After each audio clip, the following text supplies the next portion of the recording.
Donc, je vais enchaîner cette fois-ci sur l'atteinte plutôt hémodynamique et rénale en fait, de la prééclampsie et ce que peut nous apporter en fait, l'échographie. Donc, prééclampsie, 2 à 8% des grossesses, c'est une pathologie complexe, multiviscérale, où on a une théorie effectivement qui est auto-immune, qui prime depuis un certain temps, mais apparaît depuis peu quand même une certaine théorie cardiovasculaire avec une notion de patiente qui aurait une adaptation, en tout cas cardiovasculaire, de mauvaise qualité à la grossesse. J'ai des patientes un peu prédisposées et qui ont visiblement quand même on va dire, des anomalies qui sont subcliniques déjà dans leur vie de tous les jours. Alors, l'atteinte rénale, c'est simple. En 2003, on avait déjà démontré en fait que le placenta des patientes prééclamptiques produisait en quantité assez importante un récepteur soluble qui est le SFLT1, qui se lie en fait de façon préférentielle avec ce qu'on appelle le VEGF, c'est-à-dire le vascular growth factor, qui est le facteur de multiplication finalement ces facteurs de croissance endothéliaux. Et quand ils se lient ensemble, en fait, ça fait une diminution du VEGF qui est pourtant un des régulateurs de la pression artérielle et qui va entraîner justement ces anomalies de pression artérielle. Et il va entraîner une atteinte aussi glomérulaire, de la membrane basale glomérulaire, avec ce qu'on constate finalement chez nos prééclamptiques, un syndrome néphrotique avec des œdèmes, avec une protéinurie, et puis il va entraîner aussi des modifications hémodynamiques, une augmentation des résistances vasculaires rénales, une diminution du flux plasmatique rénal. Et puis, dans les formes évolutives, on va pouvoir avoir même de la nécrose tubulaire avec patientes réellement insuffisantes rénales qu'il va falloir dialyser. Alors, finalement, on va se retrouver avec des patientes qui peuvent être oligo-anuriques, voire anuriques, au moment de leur prise en charge. Et puis, au niveau cardiovasculaire, comment sont ces femmes prééclamptiques ? Alors, une grossesse normale, en fait, son profil hémodynamique de la patiente avec sa grossesse normale, ça va être une augmentation du débit cardiovasculaire. À peu près, on estime, quand on regarde la courbe, alors la courbe de la patiente normale, c'est celle-ci. Elle va progressivement augmenter son débit cardiaque jusqu'au moment de la délivrance, puis elle va il va y avoir un petit pic à la délivrance, on le sait très bien, avec l'autotransfusion de l'utérus, avec la réintégration des fluides extracellulaires. Donc, elle va augmenter momentanément, puis redescendre jusqu'à la normale. Et puis, au niveau de ses résistances vasculaires systémiques, elles vont baisser. Et normalement, une femme enceinte normale a une pression artérielle qui est diminuée par rapport à la norme. Alors là, vous allez voir qu'il y a différentes courbes et on va les revoir après. Parce que justement, dans la prééclampsie, on va pouvoir avoir des profils hémodynamiques qui sont un petit peu différents. Alors, l'adaptation, en fait, du cœur, pour une patiente qui a une grossesse physiologique, le cœur va s'adapter. Il va s'adapter dans toutes ses structures de façon harmonieuse. Et c'est une patiente qui ne va pas avoir de dysfonction ni systolique ni diastolique, finalement. Par contre, la prééclamptique, avec les régimes de pression qui vont s'installer au fur et à mesure et avec l'hypertension, va voir progressivement une vasoconstriction se développer, puis une augmentation de précharge.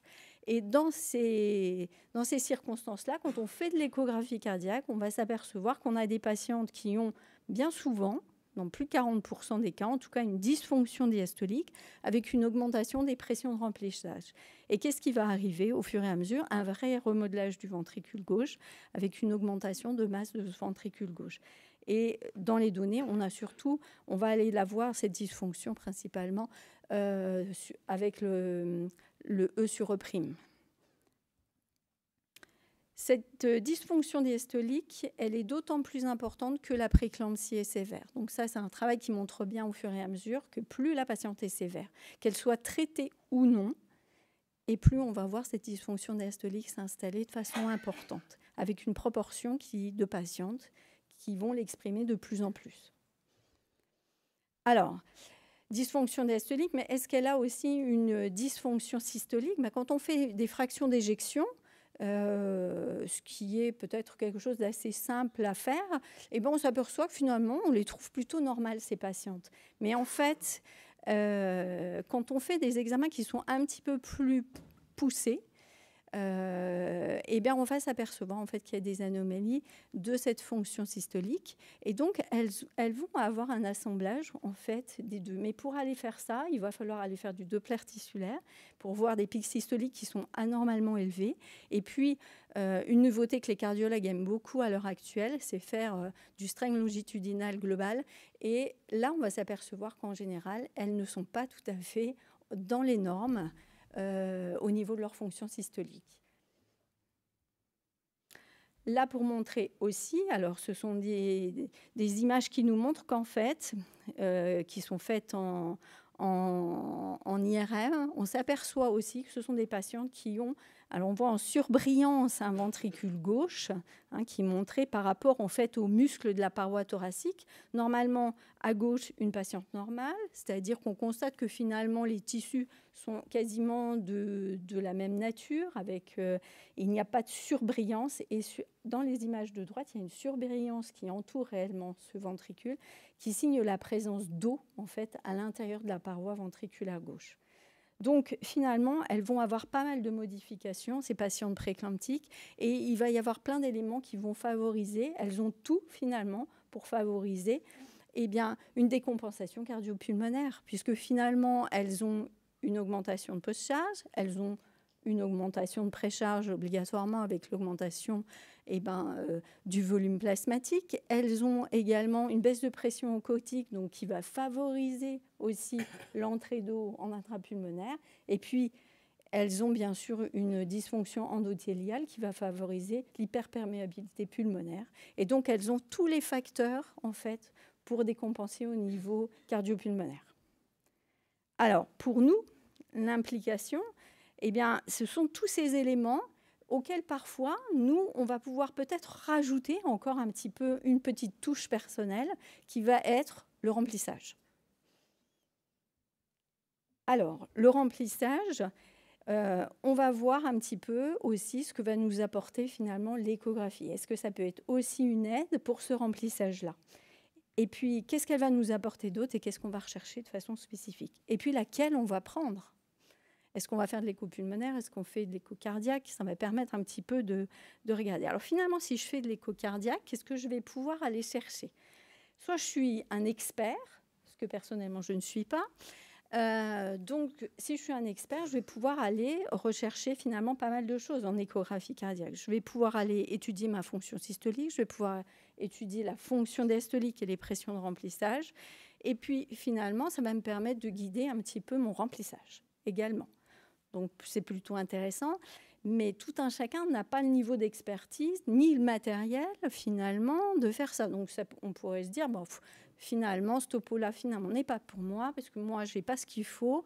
Et si, parce qu'il y a la petite partie de droite qui va vous permettre de vous dire que finalement, si finalement, avec un échographe qui pourrait être celui des obstétriciens, avec une sonde abdominale, il y a peut-être quand même des petites choses que je vais pouvoir faire au quotidien quand je reçois une patiente qui a une prééclampsie.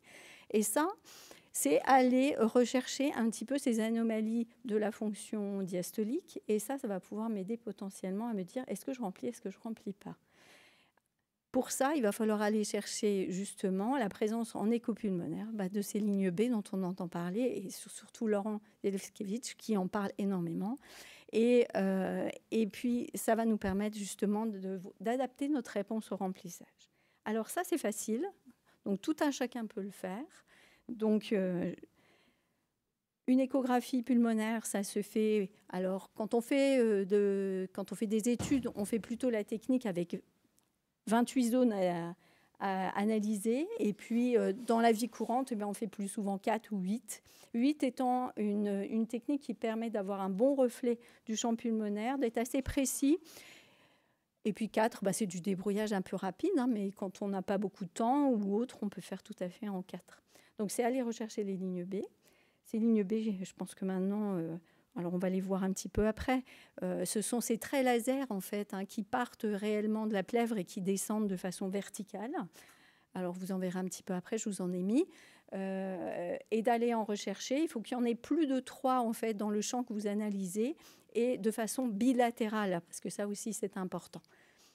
Donc, pourquoi c'est intéressant ces lignes B, finalement, qu'on peut aller rechercher au niveau de l'écho pulmonaire? Parce qu'elles sont corrélées, en fait, aux pressions de remplissage et que, finalement, alors que vous ne savez peut-être pas faire, justement, ce ratio E sur E', ou eh bien, vous allez pouvoir avoir quelque chose qui reflète, justement, les anomalies de fonction diastolique. Elles sont extrêmement bien corrélées, ça a une sensibilité qui est quasiment de 100%, une spécificité de 82%, donc c'est quand même un excellent examen. Et puis, ça permet quoi d'autre? C'est très bien corrélé aussi au ProBNP. Et là aussi, dans cette étude, on revoit de la même façon une excellente corrélation avec la dysfonction diastolique. C'est corrélé aussi à quoi? À l'eau intrapulmonaire, puisque dans ce travail où on fait de l'impédance-métrie, on s'aperçoit qu'effectivement, ligne B et eau intrapulmonaire, excellente corrélation, 100% de spécificité, 100% de sensibilité. Voilà les lignes B, elles sont typiques, on va les rechercher dans les différents champs pulmonaires, et puis on identifie parfois un pourcentage de champs pulmonaires dans lesquels on le retrouve, quand il y en a vraiment beaucoup, où on voit dans les territoires antérieurs combien de territoires sont présents de ces lignes B.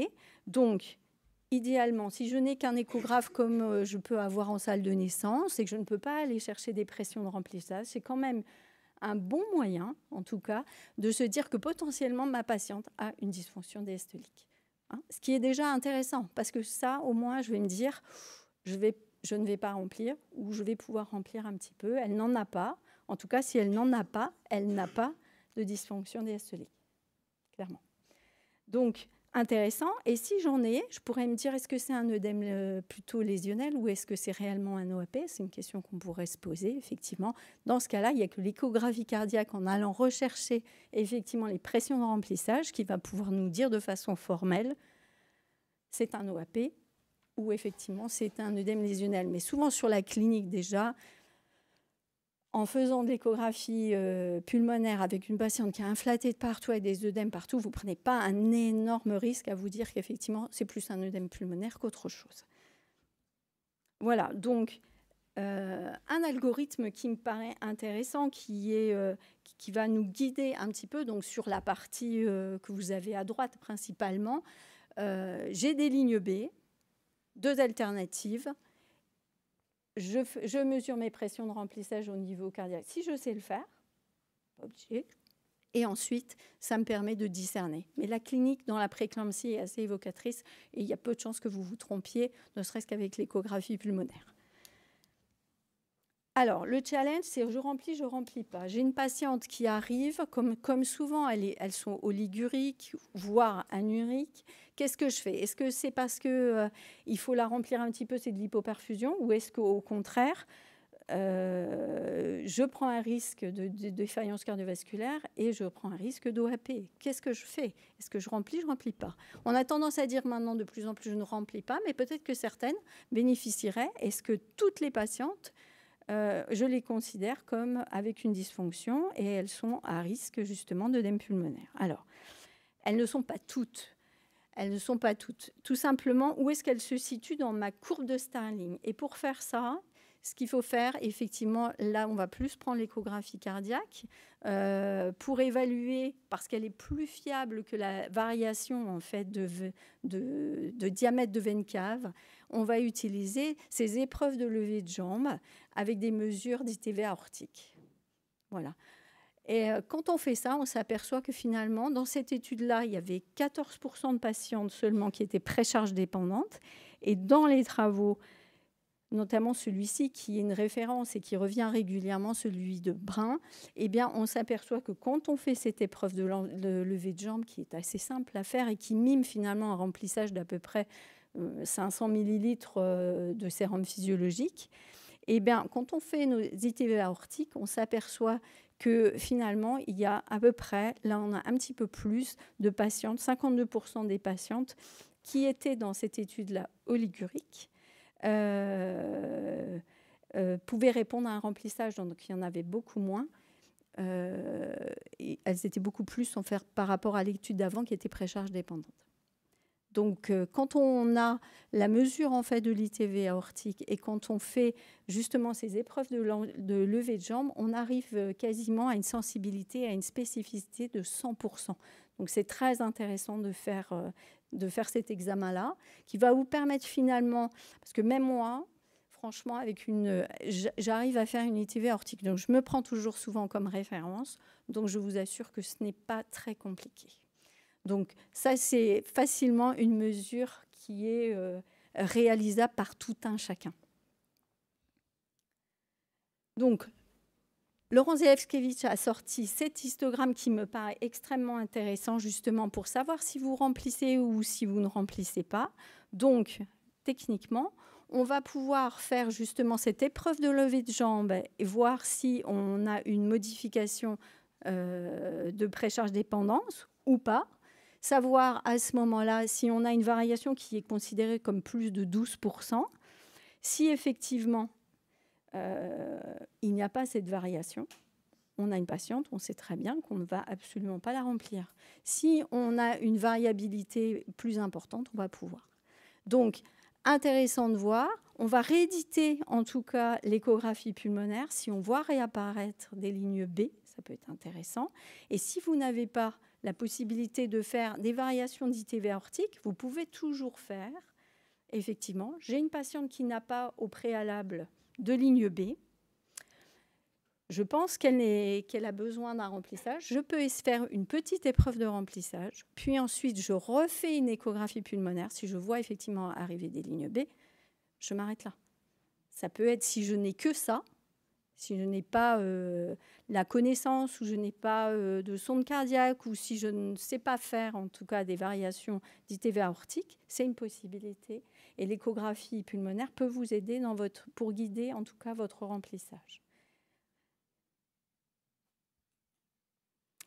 Autre chose, là où l'échographie peut vous aider, on voit beaucoup d'études arriver maintenant sur les profils hémodynamiques des patientes prééclamptiques. Et globalement, les premières études ont commencé à montrer ça. On parlait d'un profil précoce et d'un profil qui était plutôt tardif. Un profil finalement précoce avec un débit cardiaque bas, des résistances extrêmement élevées, souvent des patientes chez qui on retrouvait des atteintes viscérales sévères, un RCIU bien souvent, et puis un profil beaucoup plus tardif avec souvent plutôt un débit cardiaque élevé et des résistances vasculaires plutôt basses ou normales. Globalement, ce qui a été montré par la suite, c'est qu'il n'y a aucun lien avec cette notion de tardif et précoce. Et ce qui prime, en fait, c'est la présence ou non plutôt d'un RCU. Et je ne sais pas si vous savez, moi, ça fait longtemps que je fais de l'obstétrique et on disait toujours... En nos patientes, il y a des formes sèches où les dames sont maigres plutôt. Et puis, il y a ces patientes un peu plus volumineuses avec beaucoup d'œdème. On avait l'impression qu'il y avait des profils différents déjà. Et bien, ces études, elles montrent un petit peu des profils effectivement différents. C'est deux types de profils. Et visiblement, on retrouve le profil qui avait été dit précoce, on peut en retrouver même au 3e trimestre. Donc, il n'y a pas de lien réellement avec la précocité ou le côté tardif, mais il y a plutôt un lien avec la présence ou non d'un RCU. Des formes viscérales plus avancées. Ce qui a été le facteur confondant, c'est que bien souvent, ces patientes ont des formes en fait graves et précoces. Alors pourquoi c'est intéressant? Parce que justement, un élément qui peut être recherché, alors mesurer des résistances vasculaires systémiques, c'est peut-être plus compliqué, mais évaluer le débit cardiaque, ça peut être extrêmement intéressant pour définir un petit peu ce profil de patiente. Globalement, on voit, alors, des patientes qui ont un RCU, c'est les premières lignes.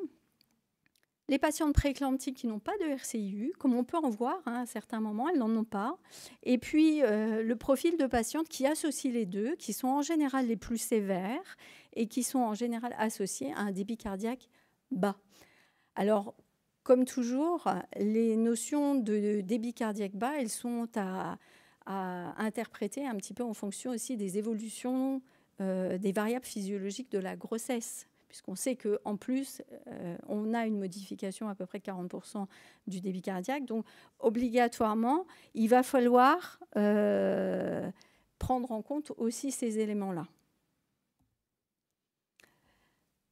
Donc, ce que l'on retrouve, c'est ces deux profils qui sont ramenés sur ce dessin-là. Un profil à débit cardiaque bas, un profil plutôt à débit cardiaque élevé, des résistances qui sont plutôt très élevées dans le premier profil ou des résistances qui sont plutôt normales, voire légèrement abaissées dans l'autre profil. Et l'idée de tous les papiers qui sont en rapport avec ces recherches justement sur les profils hémodynamiques montre que finalement, est-ce que quand on met des traitements, parce qu'on a parlé justement tout à l'heure des bêta-bloquants, est-ce que c'est logique finalement chez une patiente qui a un débit cardiaque bas d'aller mettre à ce moment-là un bêta-bloquant? Donc, on commence à voir se profiler. Alors, je ne dis pas qu'il faut déjà se précipiter sur les choses. Je dis juste qu'on voit se profiler progressivement dans la littérature, quand même. Cette notion de variation de profil de patiente qu'on avait un petit peu ressentie, même cliniquement, tout un chacun, et se dire qu'effectivement, une mesure de débit cardiaque, ça pourrait peut-être être intéressant lors de la prise en charge pour voir comment se situe la patiente et quel type de traitement serait le plus adapté. Alors là, juste une étude pour vous montrer, ce sont des patientes alors qui n'ont pas une prééclampsie, mais elles ont une hypertension gravidique et elles ont des profils justement avec certaines un RCU. Et dans ces cas-là, on s'aperçoit que quand on couple 3 traitements, ils couplent du Loxène, ils couplent des vasodilatateurs plus de l'hydratation, et ben, ils s'aperçoivent qu'en faisant diminuer justement les résistances vasculaires systémiques de ces patientes, ils diminuent le taux de complications sévères chez ces patientes. Donc on ne va pas extrapoler encore, pas du tout, mais on voit que sur ce profil, en tout cas, on a une diminution des complications sévères quand on commence à rabaisser les résistances vasculaires systémiques de ces patientes qui ont ce profil-là. Donc techniquement, voilà ce qu'on peut faire avec l'échographie déjà. Bon, bien sûr, on a notre pression artérielle. J'ai de quoi faire une échographie avec une sonde abdo. Je m'intéresse à la présence de ligne B et en tout cas, en fonction, on voit sur l'importance du champ ce qu'elle représente. Je peux faire mon épreuve de levée de jambe que je fais soit avec une ITV aortique ou je peux la faire de la même façon en faisant de l'échographie pulmonaire. Si je n'ai pas d'autre moyen de le faire, je vois si au départ, alors que je n'avais pas de ligne B, j'en ai de nouveau ou pas. Donc là, j'arrête mon remplissage si c'est ça. Et donc, je vois un petit peu où je peux me situer sur la courbe de Starling. Si on veut aller plus loin, j'évalue ma dysfonction diastolique avec mes mesures de pression de remplissage. J'évalue aussi ma fonction systolique. Voilà. Globalement, l'échographie nous permet un petit peu ça. Et dans les études, on commence à sous-entendre le fait d'analyser aussi le débit cardiaque avec peut-être cette idée d'adapter les traitements